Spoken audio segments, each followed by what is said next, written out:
Jaya Prabhupada, Prabhupada, Prabhupada, Jaya Jaya.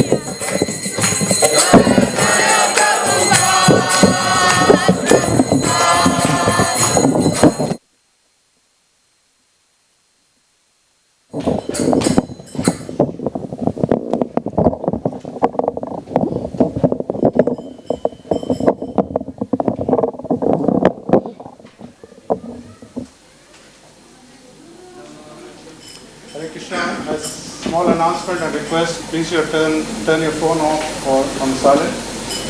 Okay. Who is the host?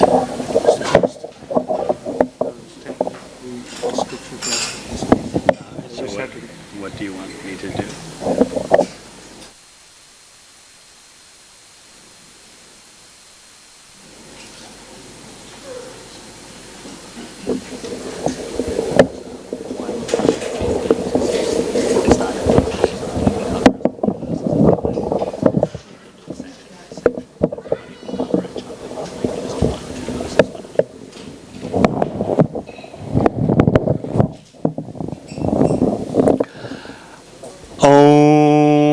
Jnanatimidandasya Jnananjana Shalakaya Chakshurunmaditam Yena Tasmai Sri Gurave Namaha. Jai Sri Krishna Chaitanya Prabhu Nityananda Sri Advaita Gadadhar Sri Vasati Gaura Bhakta Vrinda. Hare Krishna, Krishna Krishna, Hare Hare, Hare Rama, Rama Rama, Hare Hare. You are studying a very important part of Srimad Bhagvatam. Of course, every part of Srimad Bhagvatam is important. As Sanatana Goswami explains in his Krishna Lila Stava, every syllable of Srimad Bhagvatam is saturated with Krishna Prem, love of Krishna. Now, you may not readily perceive that in all the verses. Verses describing dynasties, this one was born to that one, and that one was born to that one. Verses describing the material universe, its components, its manifestation. Verses describing technicalities of the material energy. You may wonder, where is the love for Krishna? But we are assured by the Acharyas that every part of Srimad Bhagavatam, every syllable even, is brimming over with love of Krishna. This particular part of Srimad Bhagavatam describes development in bhakti.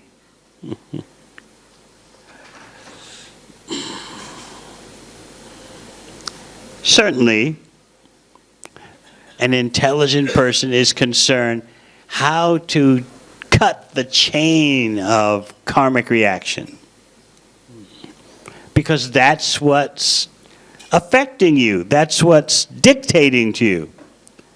This chain of karmic reaction that has been accumulated for countless lifetimes. As Srila Bhaktivinoda Thakur says, Anadi karma phale bhavi bhavanava jale. You can't trace out when your chain of karmic reactions began. But we're so foolish, we think that our life is in our hands and we can make of our life as we like, when actually we're being dictated to by material nature. Being dictated to by material nature means you're bound up by the gunas, the three modes of material nature. And at this stage of Kali Yuga, it's rare that you're seeing sattva guna, the mode of goodness. You're mostly seeing passion and ignorance, rajoguna and tamoguna. But we still have this sense of autonomy, of individuality, of personal creativity and expression. So Bhagavatam will teach you that you're caught tight in the grip of material nature with very little wiggle room. But we make a big deal out of that wiggle room, don't we? I like to compare it to, well, there's several examples I use. In some states in the USA, you may have heard me explain, they still have the death penalty, capital punishment. And in some of those states where there is the death penalty, you can choose how you are executed. Now, isn't that autonomy? You can be creative. There's, let's see if I can remember them all. Number 1, there's the electric chair. Number 2 is hanging. Number 3 is lethal injection. Number 4 is firing squad. And number 5 is the gas chamber. So you get to take your pick now. Isn't that liberating? So in the same way, we make such a big deal about our material choices, our capability for material choices, when actually we're caught tight in the grip of material nature. But that we don't see. We take that as, oh, it's part of life. Old age, disease, death, it happens, birth. But look at my choices. I can choose where to live. I can choose what job.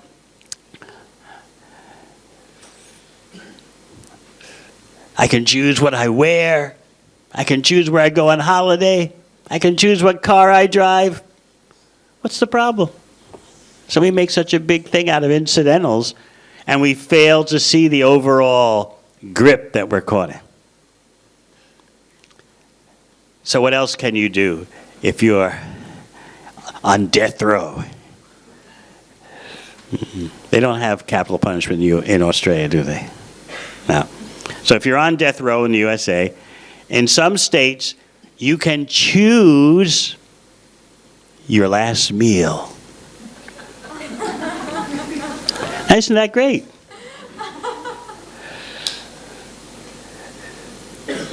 Most of the prisoners about to be executed choose the so-called comfort foods, burgers, chips, ice cream. Some are more exotic in their choice. They choose caviar or whatever, French frog legs or something. The cooks who prepare this last meal, they're all prisoners. And so they do their best to produce this last meal. But the cooks know that this food, when it's eaten by the prisoner, will not even be digested. Before the food is digested, the prisoner is going to be dead. Yet, there is that individuality, that freedom. You can choose your last meal. So what do you think of that? So material nature gives you those kind of choices, and you make a big thing out of it. Of course, it is important that you make good decisions in terms of what you study, where you work, how you work. It is important you make a good choice of your spouse.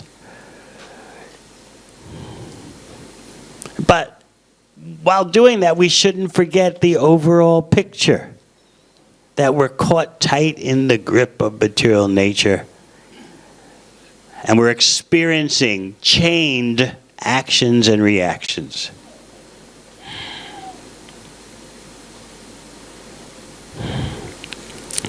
You may have heard me also give the example about one waterfalls in New Zealand, the Hooker Falls. Anyone been there here? Oh. Oh, it's Protum.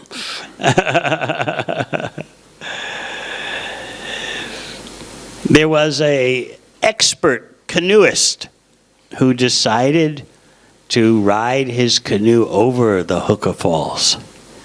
Now, the Hookah Falls culminate from a river.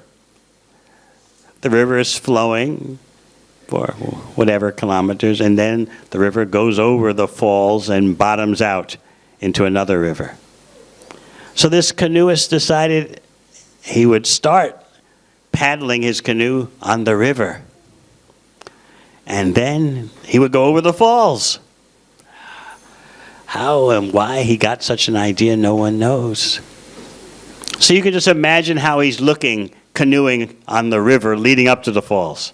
He's looking very expert. The river is carrying him along, and he's paddling very expertly. If you were watching from the riverbank, you'd think, this guy knows what he's doing. He's got skill. How many of you know how to paddle a canoe? No one. Kartik, you don't know how to paddle a canoe? You're not a nature boy, huh? Pure urban. So, he was looking good paddling down the river, headed for the waterfalls.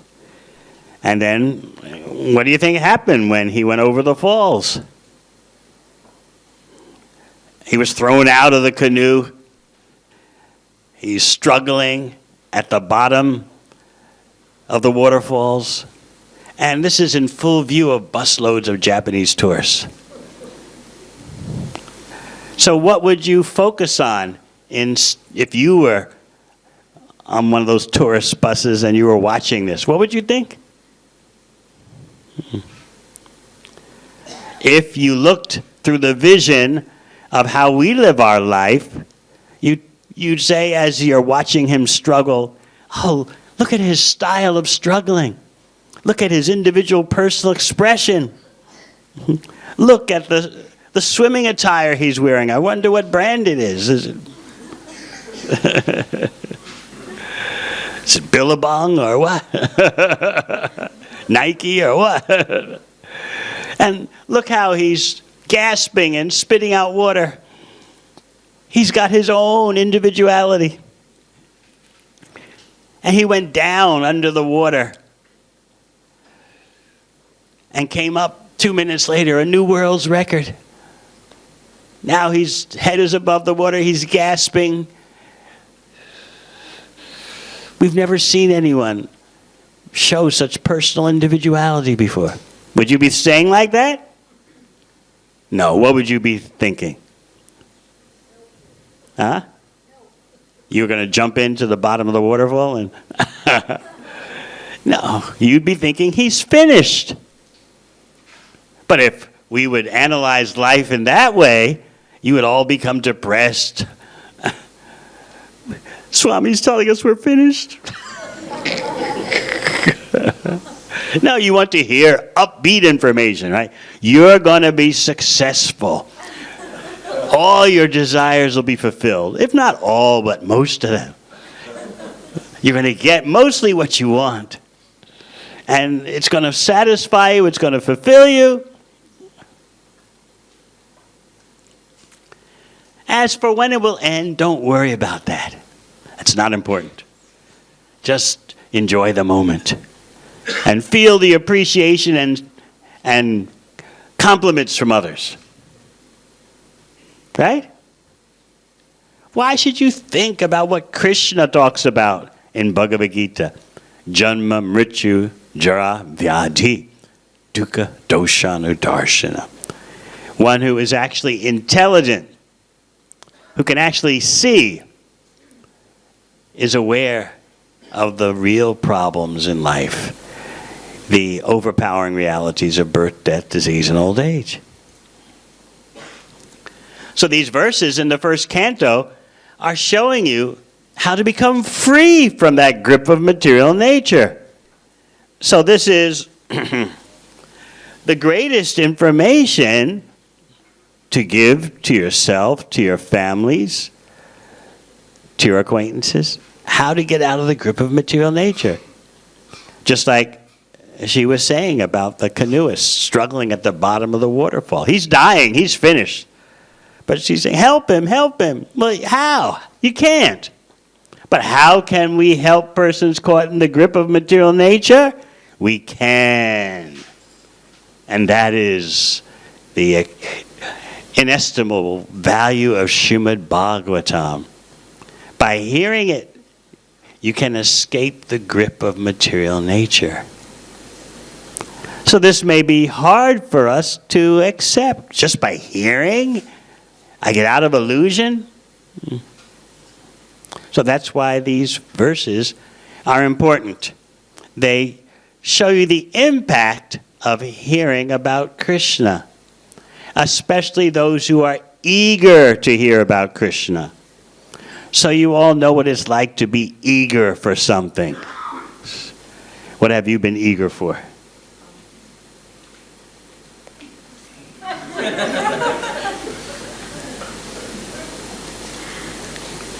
You certainly have been eager for something in your life. Huh? Getting a phone. Getting a phone. Thank you. A phone or a particular phone? iPhone. Yes, of course. Eager to play sports? Yeah. Which sport? Soccer, tennis, and cricket. You like soccer and tennis more than cricket? Oh, okay. Otherwise, you'd be committing an offense. But so many of the guys his age,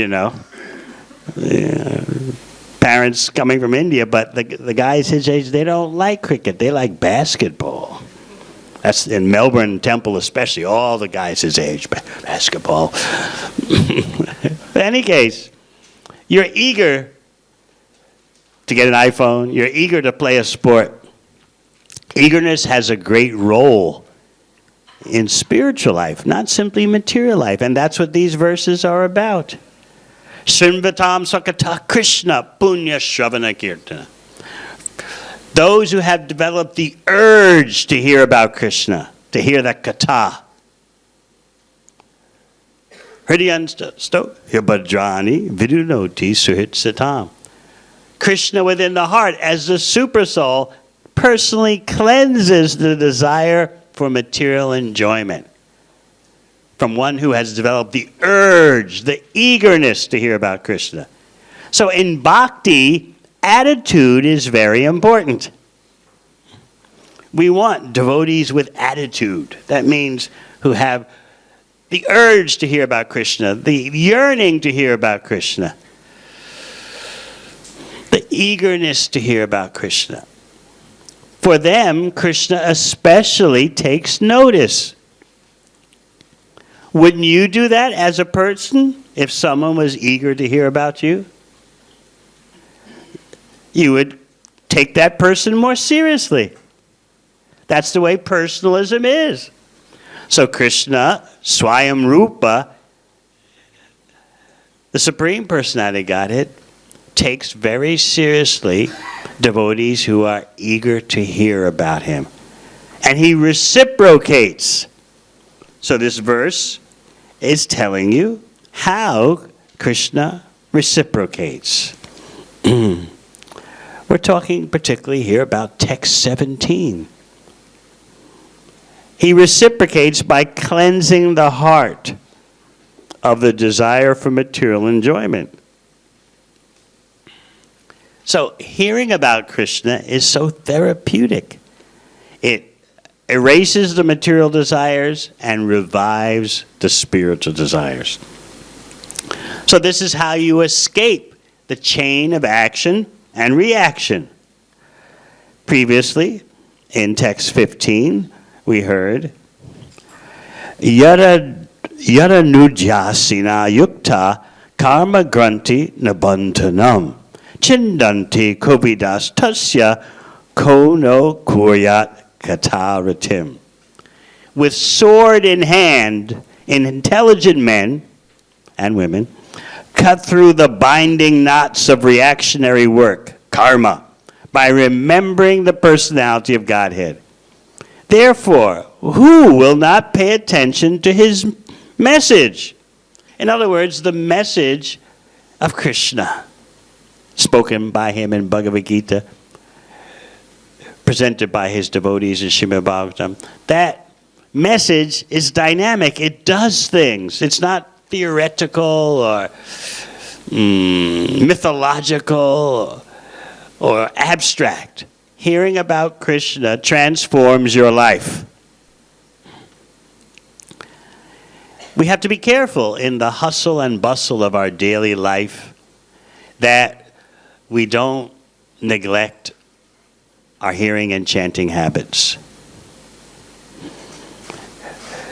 No matter what our occupation is, no matter where we live, the centerpiece of your life needs to be attentive chanting and attentive hearing or reading about Krishna. And then there's remembrance. Without proper Shravanam Kirtanam, hearing and chanting, how can there ever be remembering? And the more you remember Krishna, the more your life is successful. So we should consider the effects of hearing about Krishna. You can see yourself standing there with the sword in your hand, cutting the knots of all your chains of karma. That sword is hearing about Krishna. Krishna's instructions are the sword. And Balaram gives you the strength, bala, spiritual strength, to carry the sword that Krishna gives you in the form of his instructions. So you may be wondering, how can I ever do this? I'm so busy, family, job. But the spiritual strength is available to carry out Krishna's instructions. So instead of our having a defeatist attitude, we should develop the urge.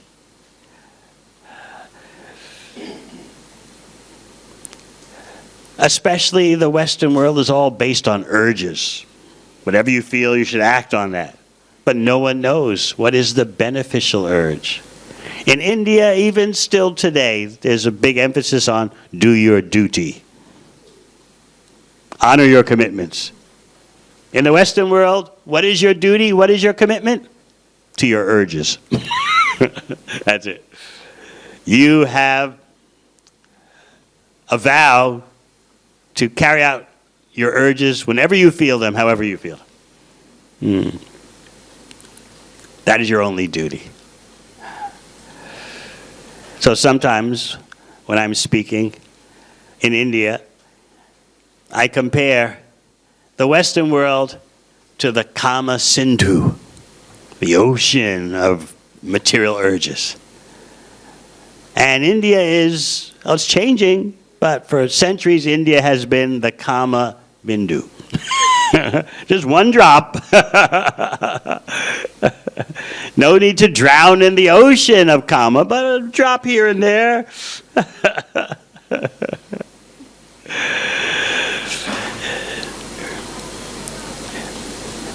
How to handle the urges, whether you live east or west in India or Australia, still, while you're doing your duty or honoring your commitments, there are still urges. So Bhagavatam is renovating your lifestyle by helping you to develop the urge to hear about Krishna, which is no small thing. It's the greatest asset.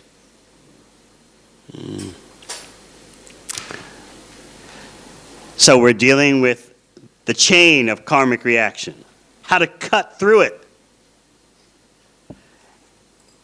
And the Bhagavatam asks, who will not take this seriously? Who will ignore this? And we get some hints how to develop that urge. You might say, well, I want to develop that urge to hear about Krishna, but I'm at a dead standstill, or the vehicle of my spiritual life is proceeding very slowly, like in gridlock traffic. How do I increase my urge, my desire to hear about Krishna? That's talked about in text 16, Vasudeva Kataruchi Sanmahat Sevaya Vipra. By rendering service to Krishna's devotee, you develop the ruchi, the taste, the flavor for hearing about Krishna. Vasudeva Kata. So here you're seeing all the secrets of bhakti unfolded for you. The talks about Krishna, the chanting of Hare Krishna becomes more flavorable. You can experience that because you have rendered service to Krishna's devotee. And of course, the greatest service you can do to Krishna's devotee is assist Krishna's devotee in spreading the message of Krishna. Because Krishna himself says, Natatasman manusheshu kaschin me priyakritama. There's no one more dear, nor will there ever be one more dear than the one who spreads my glories to others. So that's the quick way to be recognized by Krishna, in case you're interested. Because it's not that people are lining up saying, oh, tell me about Krishna, I'm ready to surrender immediately. No, it takes effort. It takes patience. It takes tolerance. So that's why Krishna says, no one will ever be more dear to me than the one who distributes my glories, who brings others up in bhakti. That's the quick way to be recognized by Krishna. That's the greatest service to the devotee. Sanmahat Sevaya Vipra. We want to all be instruments for the parampara, for increasing the glories of Krishna. And then Krishna takes notice of us. Just like someone who's born in ordinary circumstances, nondescript, plain Jane or Joe, but the person becomes a hero somehow or other, and everyone knows about that person.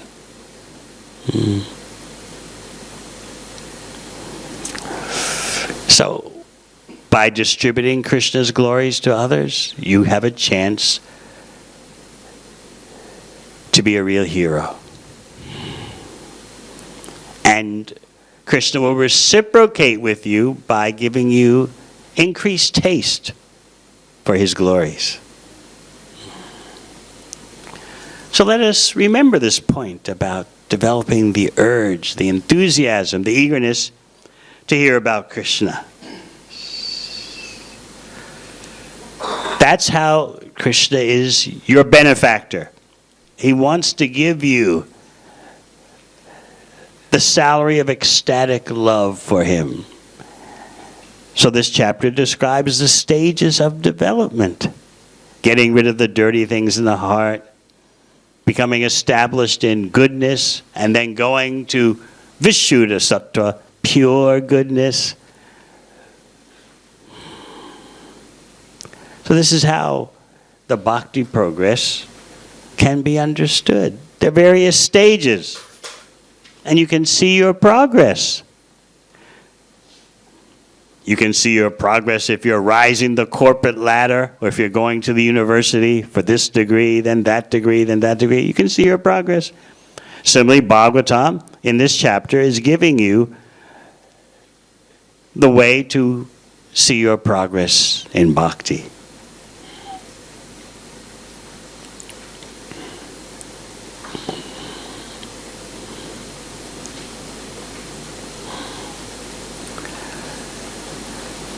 We may wonder, what about the contaminations of passion and ignorance? These verses also deal with that. And gradually they start disappearing in a way that becomes surprising to you. If you have any material friends, they may be surprised also. What's happened to you? So as Srila Prabhupada points out in the 10th canto in one purport,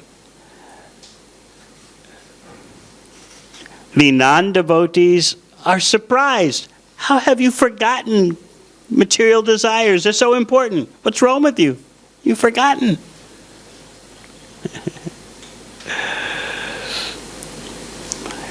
And the devotees themselves are surprised. I've forgotten my material desires. That's great. In this way, Krishna, as the super soul in your heart, helps you to remember, to forget, imparts knowledge to you. This is what Krishna explains in Bhagavad Gita. Sarvasya chaham hridhi sanivishto matasmitir jnanam apohanam cha. From me, situated in your heart, Krishna says, comes all knowledge, remembrance, and forgetfulness. So Krishna helps the devotees to forget, and he helps the non-devotees to forget. So you have to choose which way you want to forget. Krishna helps the devotees to forget their material desires. Otherwise, it's impossible. You would think, oh, I'll never be able to do this. And for the non-devotees, Krishna helps them forget about him because that's what they want.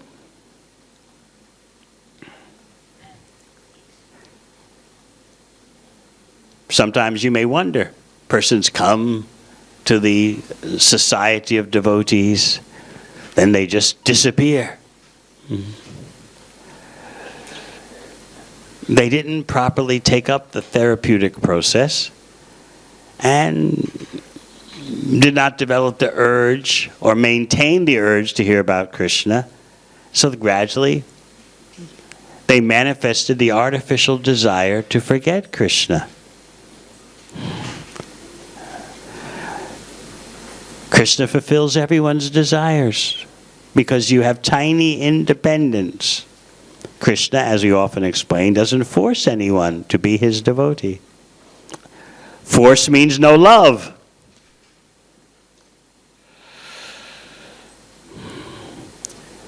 So we are so tiny and insignificant that we require the help of Krishna even to forget him.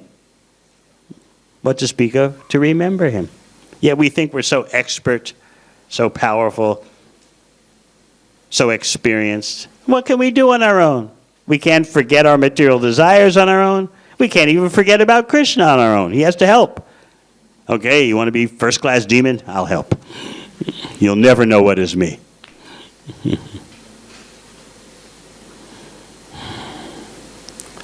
So please consider your development in bhakti. What is the direction that you want to go in?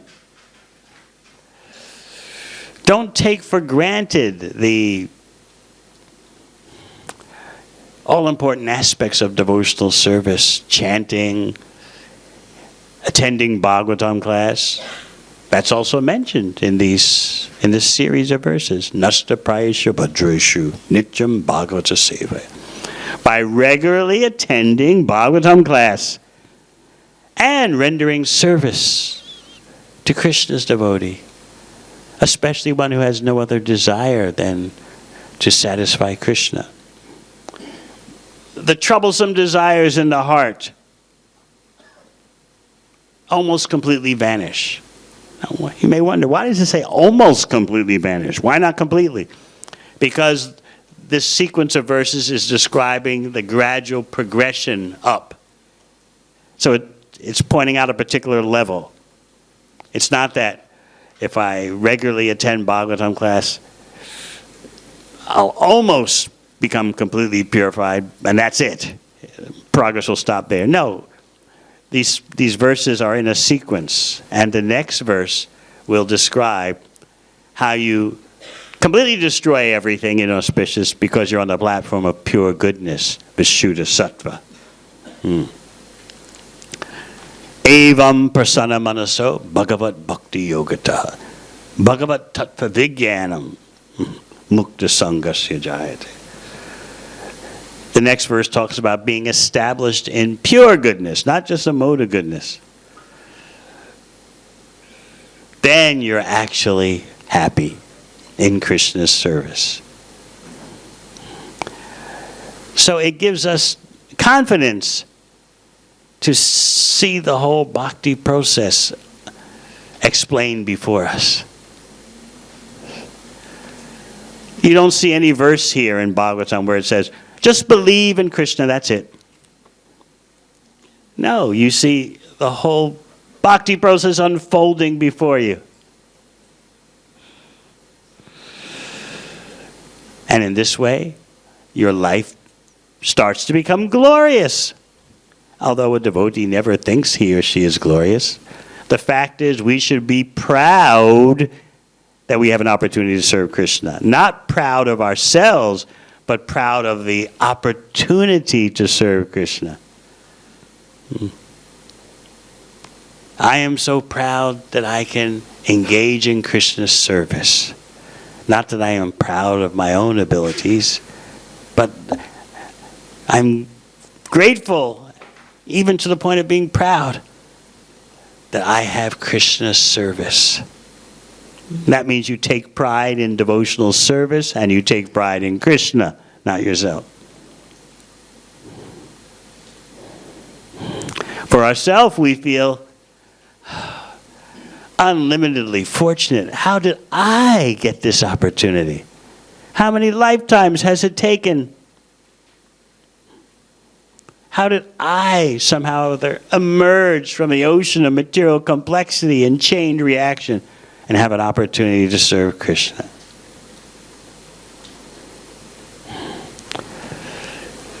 That's our proper attitude. So yes, you can be proud in bhakti, but not for yourself.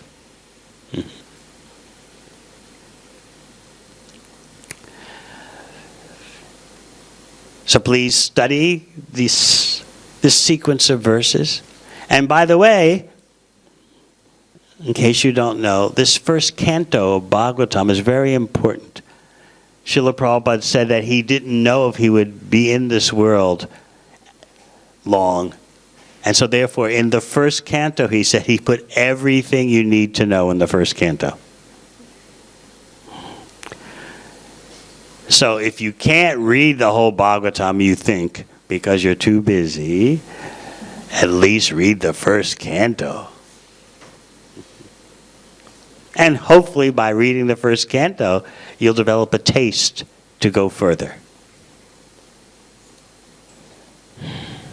Bhagavatam is meant actually for those who are expert in tasting the flavors of loving Krishna.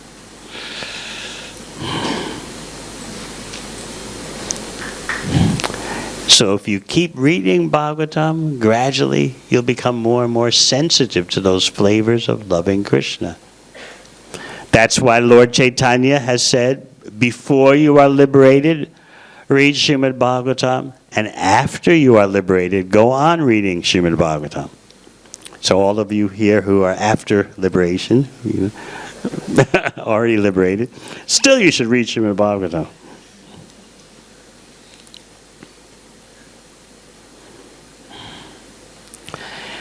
Any questions on this section of Srimad Bhagavatam?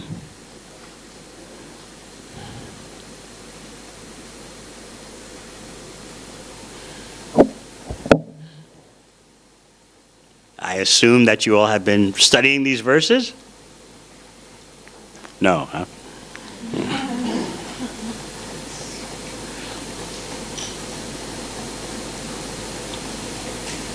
No questions. How unusual. Yes. Yes. Just a question about purification by hearing. Krishna purifies the heart of one who's developed a relationship to. Is this, how does this purification take place? Is this happening like automatically, just by hearing? Is this Krishna's reciprocation that we just find?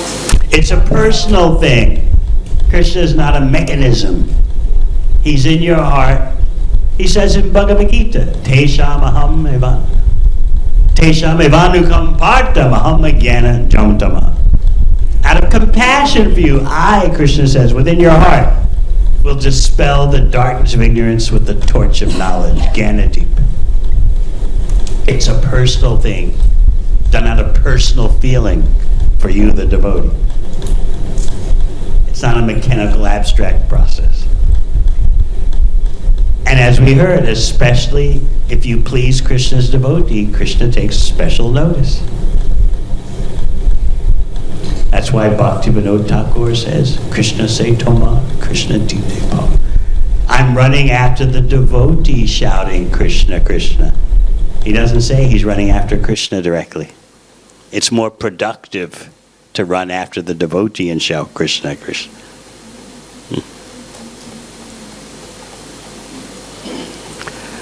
Where I'm staying on the 6th floor, where Pratapana Prabhu and Jai Shri Mataji stay, I can look out on the window and see down on the ground where there's some green grass along with the pavement. And I see people walking their dogs. And I see if a stranger walks by someone with a dog and the stranger says something about the dog, oh, the dog owner is so happy. So similarly, the devotee is Krishna's pet. And Krishna is most pleased when you please the devotee. That's why we sing in the morning, Yasya prasada, Bhagavat prasada, Yasya prasada, Nagatika topi. By pleasing the spiritual master, you make spiritual advancement. By displeasing the spiritual master, there's havoc on the spiritual path. So this is all a personal system. It's not like autopilot or mechanical. Krishna is personally present in your heart.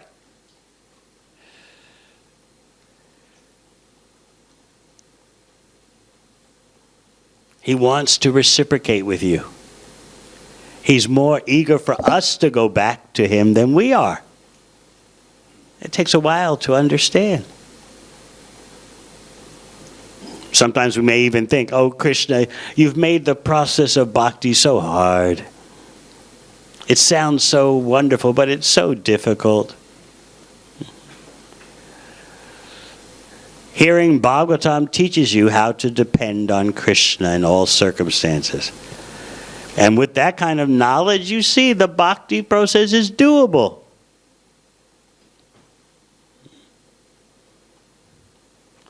Bhakti is the art of the possible.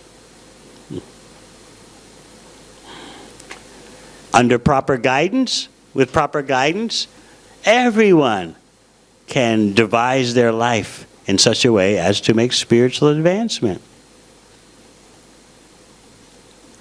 And the more you are attracted to hearing about Krishna, that means the more advancement you're making. So these classes of Shastra study are very important. They provide the foundation of your spiritual development, and they also help you to scale the heights, go higher. Just by hearing about Krishna, chanting about Krishna, pleasing Krishna's devotee. So this first canto of Bhagavatam has so much information packed into it.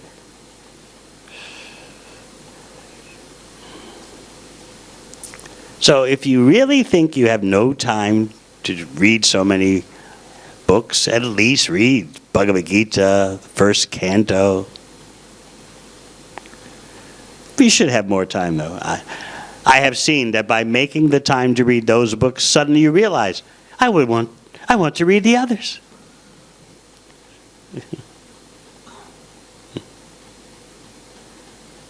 Any other questions? Yes.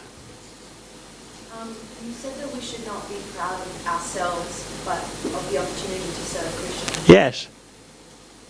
Does that involve both an internal feeling of pride and an external expression of it?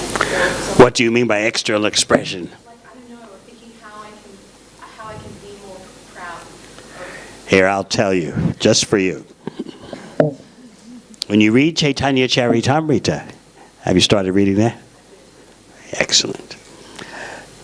You'll read that both Nityananda Prabhu and Advaita Acharya would be sitting quietly, and then suddenly they jump up high in the air shouting, "I'm the servant of Lord Chaitanya, I'm the servant of Lord Chaitanya, I'm the servant of his servants." Then they would sit down quietly.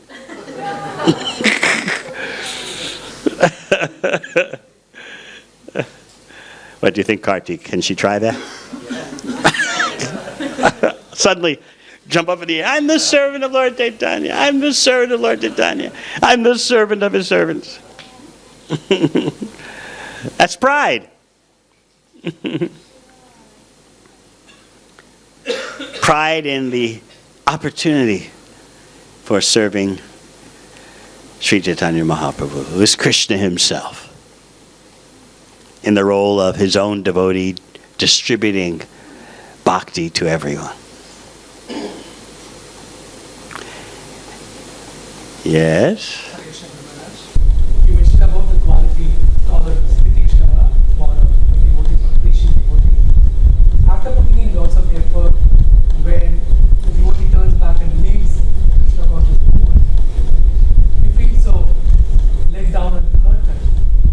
So how, as a preacher, should we still go on doing our service, looking at these kind of casualties happening on the way? We should think that if only I were more Krishna conscious, I could have more of a positive effect. So even though it's not your fault, a devotee always thinks it's because I don't have enough bhakti, I need to get more bhakti. So if you're really concerned, if you really care, then you start thinking how to make my lifestyle more Krishna conscious so that I can help these persons not to fall into illusion. So even though it's not your fault, they are misusing their independence, still a devotee feels that way.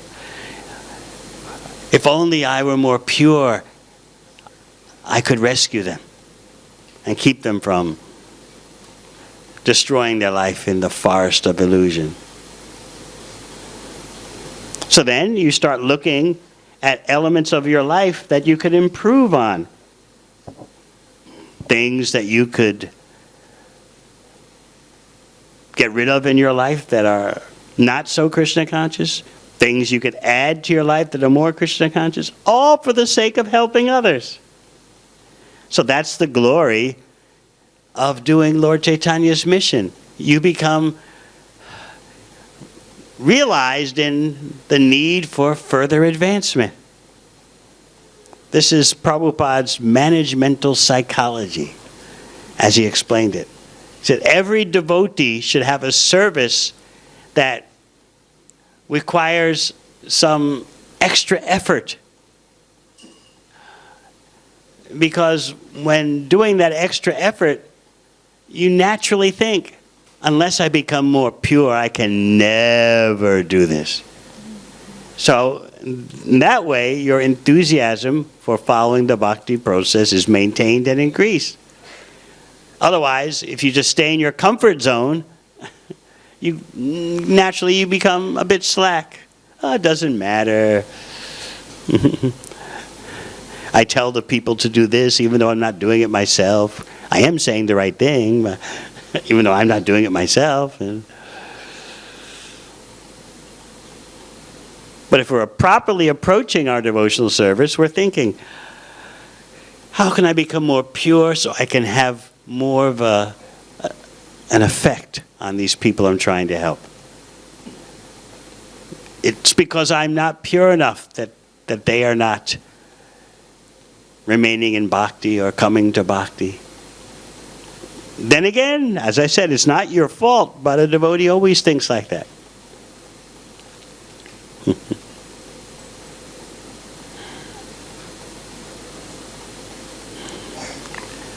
Yes? Maharaj, recently I was listening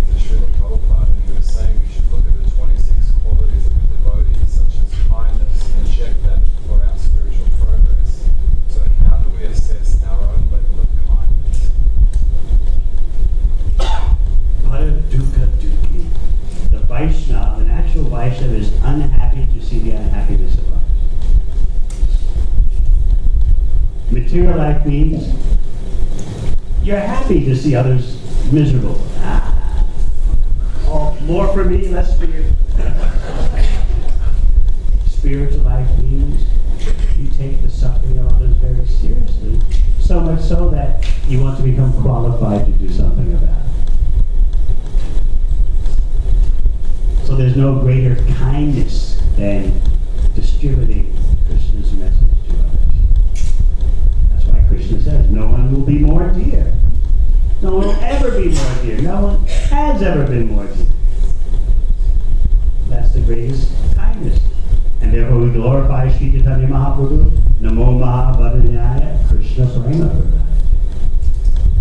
The most munificent appearance of Krishna, giving away what Krishna himself will not give away. And giving it to the most unqualified.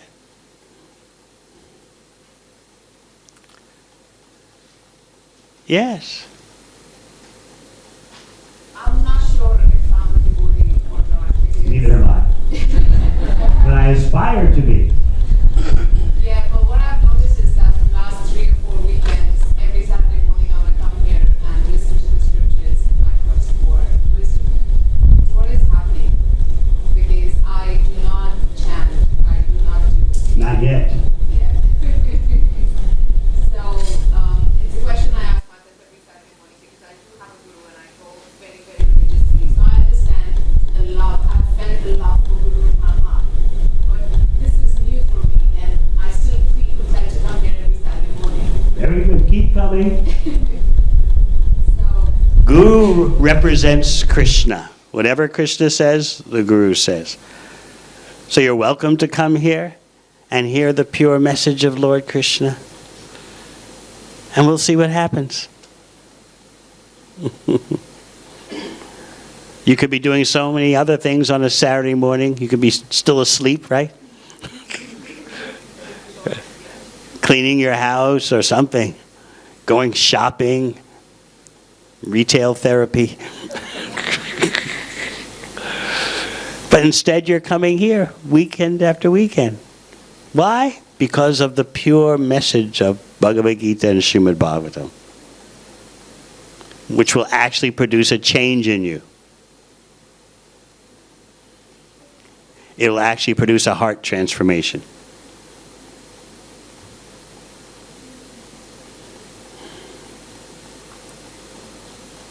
So here, we have no casteism.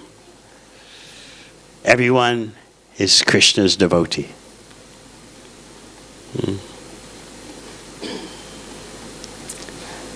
No blind following of rituals. Everything is directly meant for Krishna's pleasure.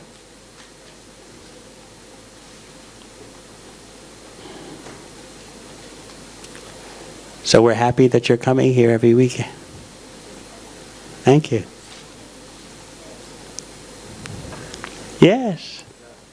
I'm not sure if this is a room trivia, but that book that you're holding, Srimad Bhagavatam, first canto, chapter 1 to 8, is that an introductory version of the first canto? Well, because I've seen the first canto. This has some of the chapters of the first canto, but not all of them. If you want all the chapters of the first canto, then you get the big volumes. And everyone should have a full set of Srimad Bhagavatam in their home. Do you have the full set? Oh, no. One devotee in Atlanta, in the U.S., just sent me a message and a picture. He distributes, he's a householder, but he distributes books as his main occupation. And so he likes selling sets of Bhagavatams and sets of Chaitanya Charitamritas to persons who know nothing about Krishna. So he had an old rug in his house, and he wanted to sell the old rug. So his wife, listed it online, as you do these days. And someone came, a man and his wife came to buy the rug. It was a Muslim man and his wife from Africa.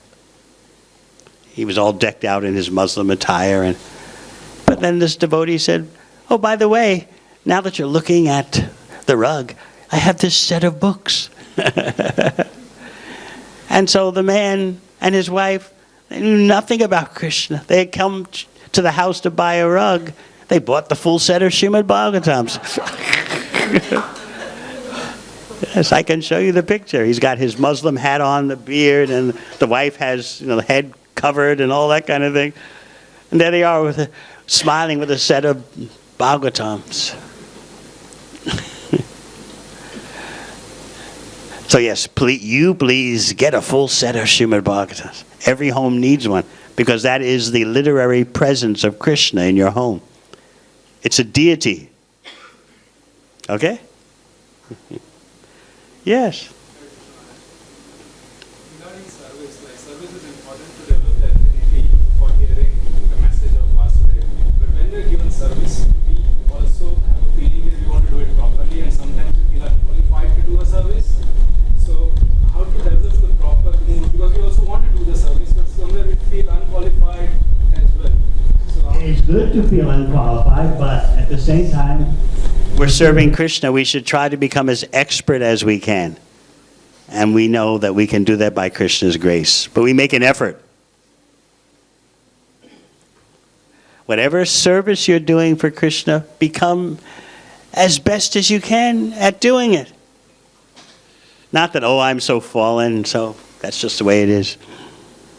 No, out of trying to develop love, you upgrade your skills. That's the exciting thing about bhakti. You learn so many new skills just for the sake of pleasing Krishna. Even just learning how to get along with each other. That's a new skill.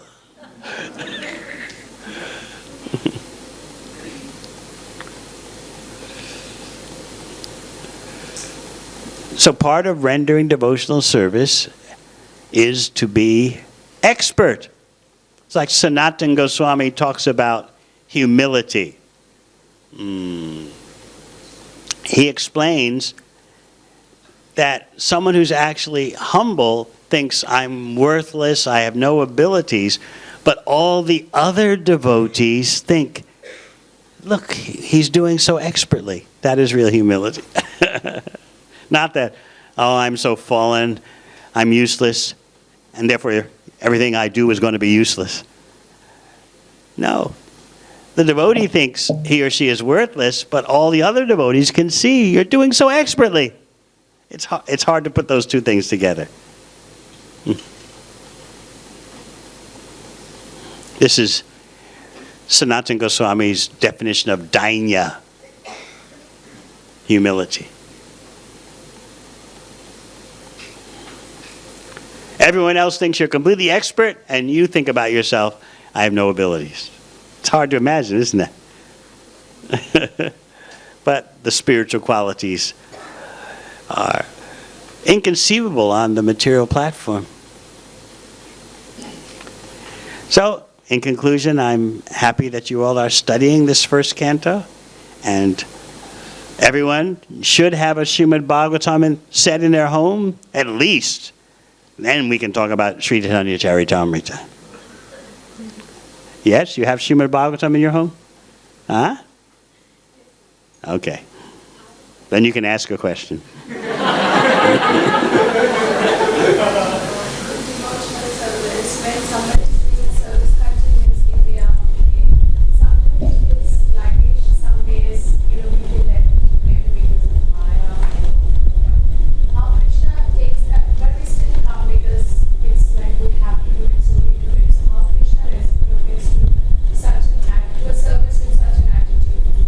What is the attitude again? I'm trying to understand.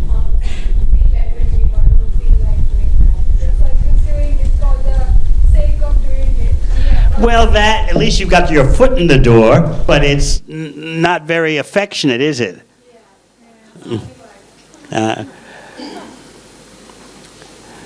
Are you a married lady? So how would your husband feel if, well, I'm just doing this because I have to do it? How would he feel? here's your dinner because I have to do it.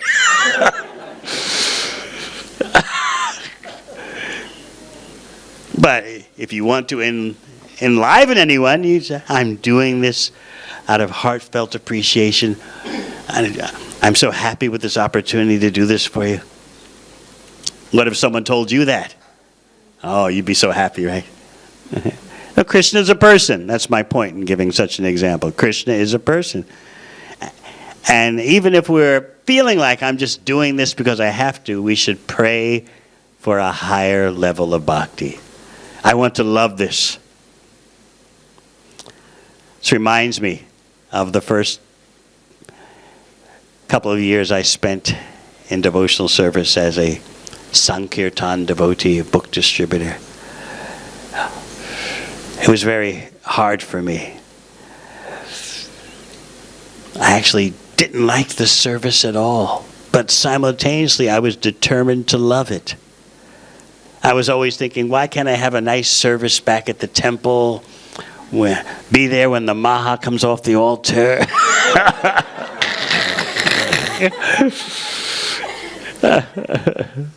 But they put me on this Sankirtan service. I just want to stay in the temple, read books all day, and have nice Mahaprasad, and everything pukka, everything nice. But now I'm wandering from shopping center to shopping center, mall to mall, and so it was difficult for me. I intensely disliked the service. At the same time, I intensely wanted to love it. So gradually, the wanting to love it took over. So even we may be given a service that we think, oh, it's routine, sweeping the floor in the temple or something. We beg Krishna, please put my heart into this. Please teach me, show me how I can put my heart into this service. And then Krishna reciprocates by changing your attitude and giving you more service. Who wants to give more service to someone who's so miserly, who resents the opportunity to do service? But when Krishna sees your eagerness, just like we talked about, someone who's developed the eagerness to hear about Krishna, when Krishna sees that, everything changes. So this is what we want to do with our bhakti. This is your takeaway for today's session. Eagerness. I want to develop eagerness. I can do that by begging Krishna, especially begging Sri Chaitanya Mahaprabhu. How can I render service with eagerness? All right. Thank you very much. Hare Krishna. Hare Krishna. Hare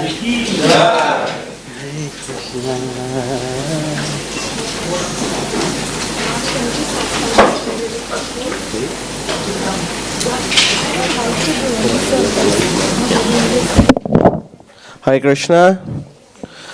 Thank you for attending the class. We have a form when you go outside. We want to know how to serve the community better. So there's a feedback form. When you go outside in the door, there'll be Rupam Prabhu and Narsinga Prabhu waiting there for you. It asks your feedback so that as a temple we can serve you better. We request all of you to please kindly fill the form. Thank you. Hare Krishna.